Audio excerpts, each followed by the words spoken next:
IDTV మన ఉనికి మన వాణి. నమస్తే, వెల్కమ్ టు ఐడిటీవీ. తెలంగాణ రాజకీయాల్లో ముఖ్యంగా వినిపిస్తున్న పేరు పైలట్ రోహిత్ రెడ్డి. దాంతోపాటు మొయినాబాద్ ఫామ్ హౌస్, ఈ రెండు పేర్లు కూడా చాలా కీలకం, చాలా హాట్ టాపిక్. ఇప్పుడు మొయినాబాద్ ఫామ్ హౌస్ అనగానే మనందరికీ గుర్తొచ్చేది ఎమ్మెల్యేల కొనుగోలు విషయం. అవును, అది కూడా ఒకసారి మాట్లాడుకుందాం, చర్చిద్దాం. దానికన్నా ముందు కూడాను అసలు ఈ farm house, Moinabad farm house ఏంటి, పైలట్ రోహిత్ రెడ్డి పేరు ఇంతగా కూడా సంచలనంగా మారడానికి కారణం, కొన్ని రోజుల క్రితం పైలట్ రోహిత్ రెడ్డి ఎవరైతే బీఆర్ఎస్ ఎక్స్ఎమ్మెల్యే ఉన్నాడో ఆయనకు సంబంధించినటువంటి ఆయన ఫామ్ హౌస్లో మాదక ద్రవ్యాలకు సంబంధించినట్టు ఒక పార్టీ జరగడము, ఆ పార్టీలో కొంతమంది వ్యక్తులను పోలీసులు అదుపులోకి తీసుకోవడం ముందు, అక్కడ రైడ్కి వెళ్లే ముందు ఎవరైతే నితీష్ శర్మ, ఢిల్లీ రియల్ ఎస్టేట్ వ్యాపారి ఎవరైతే ఉన్నారో అతను గాల్లో కాల్పులు జరపటము, పోలీసులు చెబుతున్నా సరే వినకుండా 4 రౌండ్ల కాల్పులు జరపటము, విచక్షణంగా అంటే ఆ స్థాయిలో కొంచెం సంచలనంగా మారడం ఆ కేసు. పోలీసులు దాన్ని సీరియస్గా తీసుకోవటము, తర్వాత కేసు అంతా మనకు తెలిసిందే, విచారణ జరుగుతున్నది. అలాగే 6గురికి కూడా దాంట్లో పాజిటివ్ రావటం. దీంట్లో చాలామంది సినీ రాజకీయ ప్రముఖులు ఉన్నారన్న ఉద్దేశంతోనూ పోలీసులు కూడా ఈ కేసును సీరియస్గా తీసుకుని ఫాలోఅప్ చేశారు. ముఖ్యంగా కాల్పుల విషయం అనేది చాలా సంచలనంగా మారింది ఆ రోజున. అయితే అసలు ఈ కోణాలన్నిటికీ కూడా మెయిన్ పర్సన్ ఎవరైనా ఉన్నారా అని అంటే అది పైలట్ రోహిత్ రెడ్డి. ఇప్పుడు అతని పేరు అందుకనే తెలంగాణ రాజకీయాల్లో ప్రస్తుతం హాట్ టాపిక్గా మారిపోయిందనమాట. అసలు ముందు మూలాల్లోకి వెళ్ళే ముందు అసలు ఎవరి పైలట్ రోహిత్ రెడ్డి, ఈయన బ్యాక్గ్రౌండ్ ఏంటి, ఆయన రాజకీయ అరంగేట్రం, ఆయన రాజకీయటువంటి లైఫ్ జర్నీ ఏంటో ఒకసారి చూస్తాం. సహజంగా ఈయన 2008లోనే రాజకీయాల్లోకి రావటం, వచ్చినటువంటి సంవత్సరంలో అప్పుడు ఉన్నటువంటి పరిస్థితుల్లో 2009లో ప్రజారాజ్యం పార్టీ, చిరంజీవి పెట్టినటువంటి ప్రజారాజ్యం పార్టీలో జాయిన్ అవ్వటం, పార్టీ నుంచి ఎమ్మెల్యేగా పోటీ చేయడం. సరే, అప్పుడు జరిగిన ఎన్నికల్లో ఓటమి పాలయ్యారు. తర్వాత విషయం అది, ఓడిపోయారు. ప్రజారాజ్యం పార్టీ నుంచి పోటీ చేసి ఓడిపోయారు.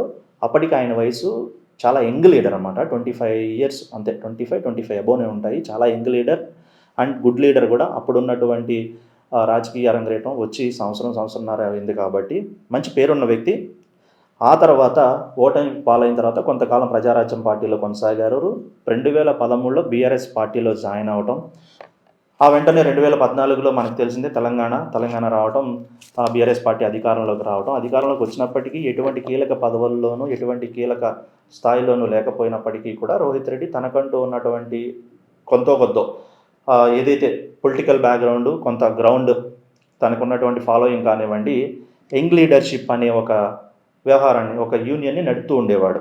తన సొంత కార్యకలాపాలు చేసుకుంటూ, పార్టీకి సపోర్ట్గా ఉంచుకుంటూ, పార్టీ తరపున, పార్టీ పేరు మీద కొన్ని యంగ్ లీడర్స్ గ్రూప్ అనేది ఒకటి క్రియేట్ చేసి, ఆ గ్రూప్ తరపున ఆ యంగ్ లీడర్స్ అందరూ కలిసి పార్టీకి ఆ రోజు ఉన్నటువంటి పరిస్థితుల్లో బీఆర్ఎస్ పార్టీకి మంచి సపోర్టు, అండదండగా నిలబడ్డారు. అయితే ఆ తర్వాత కాలక్రమేణా 2018కి ముందు రోహిత్ రెడ్డిని ఏదైతే ఉందో తనను పార్టీ నుండి సస్పెండ్ చేయడం జరిగింది. సస్పెండ్ చేసిన తర్వాత అక్కడ పట్నం మహేందర్ రెడ్డి గెలవటము, ఆయన అనూహ్యంగా పార్టీ మారడం, ఇతని స్థాయి కొద్దిగా ఇతని మీద ఉన్నటువంటి తగ్గిపోవడం, ఇంపార్టెన్స్ తగ్గిపోవడము. 2018కి ముందు రోహిత్ రెడ్డిని బీఆర్ఎస్ పార్టీ నుండి సస్పెండ్ చేశారు, మనందరికీ తెలిసిన విషయం. తర్వాత సస్పెండ్ చేసిన తర్వాత 2018 ఎన్నికలకు ముందు ఏదైతే ఉందో సస్పెండ్ చేసిన సమయంలో ఈయన వెళ్ళి కాంగ్రెస్ పార్టీలో జాయిన్ అయ్యారు. కాంగ్రెస్ పార్టీలో జాయిన్ అయ్యి ఎమ్మెల్యేగా గెలవటం, ఆ వెంటనే మళ్ళీ కాంగ్రెస్ పార్టీలో కూడా ఎక్కువ కాలం కొనసాగకుండా గెలిచిన వెంటనే కూడా ఈ 2018లో ఏదైతే బీఆర్ఎస్ మళ్ళీ అధికారంలోకి వచ్చిందో రెండోసారి, అప్పుడు వెంటనే కాంగ్రెస్ పార్టీలో గెలిచి బీఆర్ఎస్ పార్టీలోకి చేరారు. అదే సమయంలోనే ఈ మొయినాబాద్ ఫామ్ హౌస్ వేదికగా ఆయనతో పాటు ఆయనకు సంబంధించిన అనుచరులు కొంతమంది కాంగ్రెస్ నాయకుల్ని కూడా బీఆర్ఎస్లో పార్టీలో చేర్చే క్రమంలోనే అప్పుడు ఈ మొయినాబాద్ ఫామ్ హౌస్ ఎమ్మెల్యేల కొనుగోలు కేసు ఒక సంచలనంగా మారింది. రాష్ట్రం అంతా కూడా పెద్ద హాట్ టాపిక్, అది చాలా పెద్ద టాపిక్ అనమాట. అటు కాంగ్రెస్ నాయకులకు కూడా రోహిత్ రెడ్డి ఒక భద్ర శత్రువుగా, భద్ర నాయకుడిగా మారిపోయాడు. ఈ వ్యవహారంలో ఈ కీలకంగా ఉన్న person main pilot Rohit Reddy. ఆయన కాంగ్రెస్ పార్టీలో గెలిచి పార్టీ మారడమే కాకుండా ఆయనతో పాటు కొంతమంది ఎమ్మెల్యేలను బీఆర్ఎస్ పార్టీలో చేర్చేందుకు అక్కడ బేరసారాలు, ఈ మీటింగ్స్ అన్నీ జరిగాయి ఆయన ఫామ్ హౌస్లోనే. అప్పుడే ఈ మొయినాబాద్ ఫామ్ హౌస్ అనేది ఒక హాట్ నేమ్ అనమాట, జనాల్లోకి వినిపించినటువంటి. అప్పటి నుంచి ఇప్పటి వరకు కూడాను ఆ పేరు వినిపిస్తూనే ఉంది. అసలు ఆ ఎమ్మెల్యేల కొనుగోలు కేసు వ్యవహారం కూడా కీలక వేదికగా మారింది ఈ మొయినాబాద్ ఫామ్ హౌసే. మళ్ళీ తిరిగి ఇప్పుడు అదే ఫామ్ హౌస్ విషయంలో మళ్ళీ అదే రోహిత్ రెడ్డి సంచలనంగా మారాడు.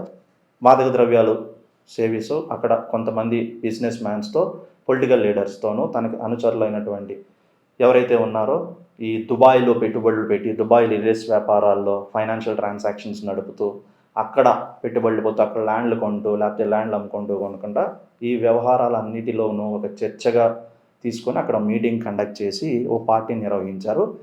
తిరిగి అదే ఫామ్ హౌస్లో మళ్ళా రైడ్ జరగడం, ఇక్కడ ఇది ఏదో రాకెట్ దందా నడుస్తుందనే అనుమానంతో సమాచారం వెళ్ళటం, వాళ్ళు రైడ్ చేయడం. ఆ సమయంలో ఎవరైతే నితీష్ శర్మ ఢిల్లీ రియల్ ఎస్టేట్ వ్యాపారి ఎవరైతే ఉన్నారో అతను పోలీసులు చెప్తున్నా వినకుండా గాల్లో కాల్పులు జరపడం కూడా మళ్ళీ తిరిగి ఇంకొక సంచలనమైన కేసుకు దారితీసింది. ఏదేమైనా ప్రస్తుతానికైతే రోహిత్ రెడ్డి తెలంగాణ రాజకీయాల్లో హాట్ టాపిక్. ఒకప్పుడు అదే ఫామ్ హౌస్ వేదికగా కాంగ్రెస్ ఎమ్మెల్యేలను నాయకులను బీఆర్ఎస్లో చేర్చే క్రమంలో అక్కడ ఎమ్మెల్యేల కొనుగోలు వ్యవహారంలో అటు కాంగ్రెస్ పార్టీకి భద్రశత్రువు, భద్ర నాయకుడిగా మారి ఇప్పటి వరకు కూడా కొనసాగుతూ తాజాగా ఇప్పుడు మళ్ళా పార్టీలో ఒక కీలక బీఆర్ఎస్ పార్టీలో ఇలా ఒక రింగ్ మాస్టర్, ఒక రింగ్ లీడర్ అనొచ్చు.